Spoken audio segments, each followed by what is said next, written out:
I know there is good inside you.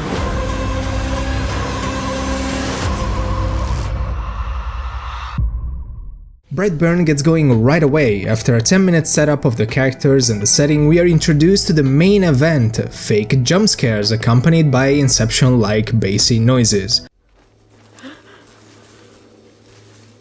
But here's the thing, while I usually criticize horror movies that do that, Brightburn has a lot more going on, and I'm willing to be a bit more forgiving. Also because not all jump scares are created equal, and I would be lying if I said that it didn't took me by surprise a couple of times. That sneaky Brightburn. I loved how, despite the crazy concept, they tried to make it as grounded and realistic as possible. Jackson A. Dunn does a great job portraying this alien kid, and his transformation from a timid, sort of outcast but likable kid to someone that completely lacks any sign of empathy. Once he fully discovers his powers, it's outright comedic just how blunt he is, which also feels very intentional on the part of the filmmakers. And it surprisingly works. He never really stops being intimidating. I don't know what it says about me, but towards the end I just found myself rooting for him, even though the movie makes his parents, especially his mom, look like the true hero of the story. Hell yeah, you go kid, you kill those innocent people. The relationship between the kid and the parents was also very interesting. Once the power dynamic completely shifts, the parents end up having to deal with a superhuman murder machine as their son,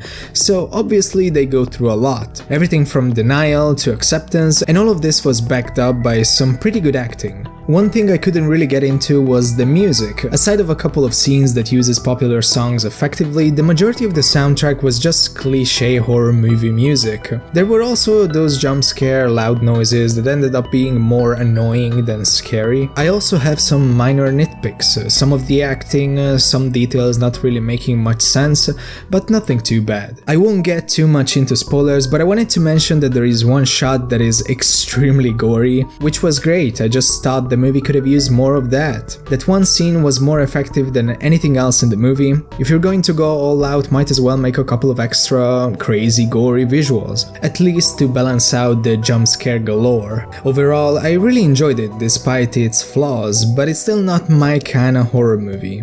Brightburn gets a 6 out of 10. Thank you so much for watching. If you enjoyed the video, consider subscribing for more, and I will see you next time.